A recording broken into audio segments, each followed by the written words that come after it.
Good evening. The prospect of a nickel smelter at Bluff has drawn only guarded support after today's announcement of possible locations for the industry.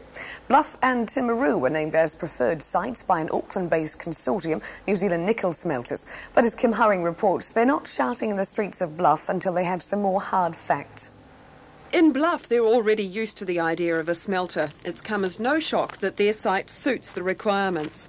The location is still vague, but it's roughly in the middle of Bluff Harbour, above Harbour Island, with the slag being dumped in the wetlands beyond. But this is not a case of welcoming the smelter with open arms. I think there is a fair amount of opposition, and that will only be overcome by the company making sure that they follow every procedure carefully, and at all times their actions are open to public scrutiny going through the planning process. How much help will the council give the company? In other words, is the council going to bend over backwards? Will it actually offer financial help? They'll get no more help than indeed any company that intended to establish in Bluff or Southland. They will comply with the same procedures as anybody else.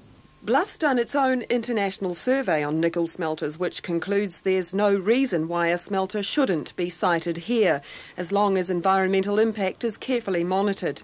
As to who's going to cough up for the cost of the smelter, the company's director wouldn't answer our questions on that matter today, saying it's commercially sensitive. We've been investigating this proposal for quite a number of years now. We have always known that the project made sense. It's been a matter of timing, and I personally have spent some hundreds of thousands of dollars of my own money. And you're happy with the way it's going? Yes, it's shaping up to be a very successful venture. At Aramoana, the news that it's off the hook has come as a relief. Two other sites in our region which have not been discounted are Oamaru and Green Island. In Oamaru, the council's view is that it's still in the running and doing everything it can to further its proposal. A site in the Chain Hills behind Abbotsford is still being pushed by a group of Dunedin people. But in Bluff, they're not so keen to bend over backwards.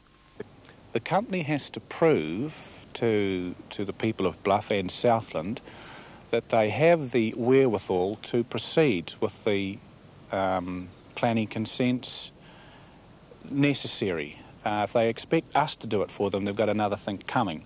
The project now moves into 9 more months of study, but Ernie Smith says the deciding factor on where to put the smelter will be economics. Hillside Railway Workshops has been given a pat on the back by 2 Dunedin MPs. Stan Roger and Michael Cullen have commended staff for their excellent work. They're referring to the building of 50 HK flat deck wagons designed to carry containers. Hillside won the contract in the face of international competition with a tender of $4.4 million. The MPs point out, now all the sums have been done, that Hillside completed the contract 8% under budget. The finished wagons are in service around the country, while Hillside goes on with its latest project to design and build 61 fertiliser wagons. In Southland, police are continuing their investigation into Sunday night's big theft of live deer at the Castle Rock sale yards near Lumsden.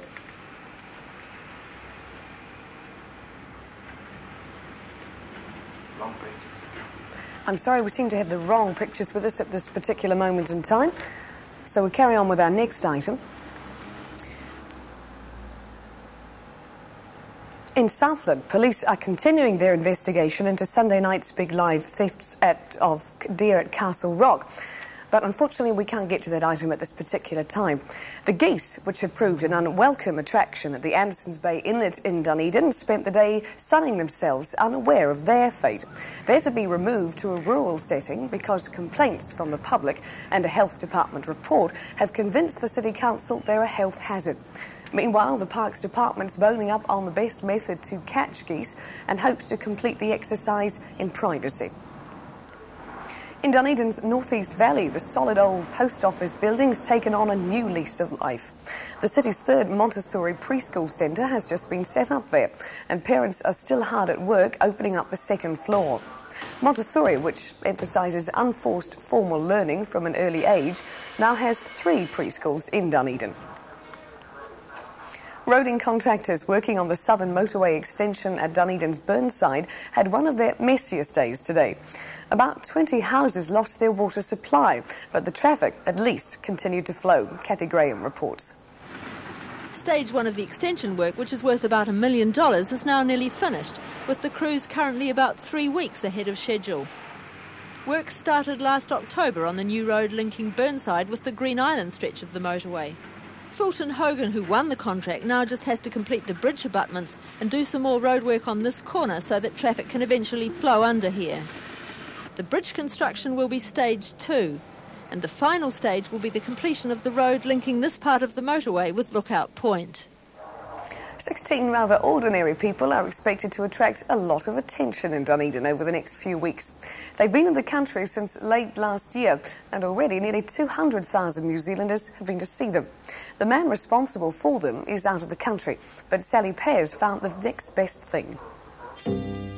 This is probably as close to sculptured Dwayne Hanson as you and I are likely to get. It's a self-portrait and part of the real-life exhibition at the Dunedin Public Art Gallery.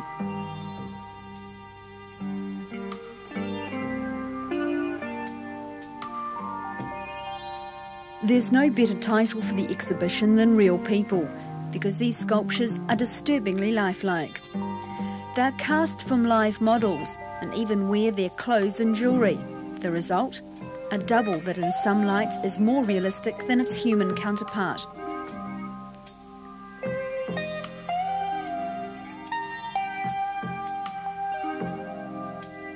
The sculptures do more than give us a chance to stare at real people. We can look into parts of life that often remain closed. This is one of the most hated exhibits. Perhaps it's too realistic for many to stomach. The artist describes it as looking at life, warts and all. Some of his titles not in this exhibition include Derelicts, Abortion, War, Accident, Gang Victim and Riot.